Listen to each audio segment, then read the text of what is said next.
You're in trouble. Gorgeous. I have never been more excited to be pissed on by a puppy. Did it happen? Hasn't happened yet, but I think it's going to happen. There's still time. Hello, There's still baby. time. And who is this? Do we know who this one is? This is Carmela. Carmela. Who's up for adoption, I believe, if I don't kidnap her first. Oh my gosh, No, so she's- cute. You just got back from Paris. You look like you're straight off the runway. No, I'm just shy in English. I don't want to stand out. I'm so humble. What did you get up to there? Oh, I ate Paris, so it's not there anymore. Sorry, everyone. Did you Did you bring us any of those baguette-scented stamps? I did, and I ate them all on the Eurostar home. It was unbelievable. I had an eating disorder for 20 years, and I denied myself bread for 2 decades, and since COVID hit, I have been on a mission to make up for that 20 years. Yeah. And Paris felt like one of the great places to start. It doesn't count in Paris. No, but also my boyfriend invented this game called, and I highly recommend, if you see a croissant, you have to eat it. Yes, so smart. So, Yes, and I like the ones in Paris because if you get takeaway and they put it in the paper bag, the butter leaks through the bag. yeah. And so if you don't have a croissant that leaks through the bag, then you got the wrong one. Yeah, exactly. Hey, listen, you've organized the Move Your Mind event tonight here in New York. Move for your mind. Move for your mind. Yes. Tell us about it. Okay, so basically, I've been very vocal about diet culture in the past, and something that means a lot to me is exercise for mental health. But I feel as though diet culture has infused itself into exercise culture in a way that means that people think of exercise purely as a way to lose weight. And I think that that's very disturbing. It's very problematic. Some people don't want to lose weight. Some people feel as though their target body is so far away they may as well not bother. People find gyms really alienating because other people are filming themselves in the gym, and then you get seen in the background. You don't want to have to show up runway ready to the gym. You don't want to wear the bra with the see-through lemon leggings that you can see all the holes in. You know, some people do and they look great, but I don't. I'm 38. So I just you wait. Not in the mood.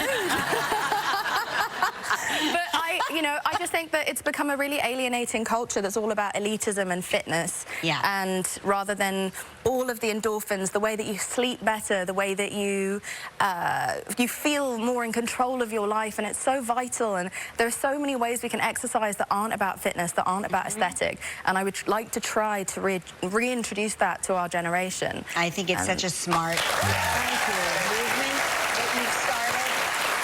I will say, I interviewed Jameela for my podcast, and in the middle of the interview, it was my favorite moment ever to happen thus far, is when the pizza was delivered in the middle of the interview. Sorry. And then, you know what we did? In the middle of our production, Albert then ordered a pizza because we just were so seduced by your pizza, and I realized pizza is contagious. Yes, pizza is life. But what we're doing tonight in New York is a different type of fitness exercise. One of the best types of exercise is just walking. Yes. It's amazing for your cognitive function, your memory, de-stressing, again, good for your sleep. It's an amazing way to work through problems, trauma. I have some of my best ideas walking, but for women, walking after sundown is something that is considered, if you want to get home safely, more of a privilege than a right. And I think that that's so unfair, and I can't believe we don't talk about it all the time. From the age of about 9 years old, I was taught to feel, is the dog peeing? No, the dog okay, is just in love checking. with you. Okay. She's truly in love. I've never seen a dog. I'm so in love. I was like, who needs anti-anxiety medications when you get given a puppy on live television? But I just think it's so wrong that we don't constantly talk about the fact that women, when we have to walk at night, we can't wear headphones, we can't listen to a podcast, we have to have our keys in between our fingers, we have to have our hand on some sort of mace, we're looking behind ourselves constantly, we can't walk near a bush, we can't walk near a tree. When we get home, we have to be so careful as we open the front door in case someone attacks us then. And then when we go inside our house, we have to not turn our lights on. The amount of bruises on my legs from having to try and crash into my furniture because someone outside might be watching for which apartment I live in, so I have to leave the lights off for about 15 minutes so that they can't figure it out. It's like, if you think about the stress that women are under and they're like, why are women's hormones out of control? Do you think it could be the cortisol from trying to stay alive? And so tonight's event is not supposed to be anti-men, it's just pro-women walking together, you know, as one in a community. Incredible.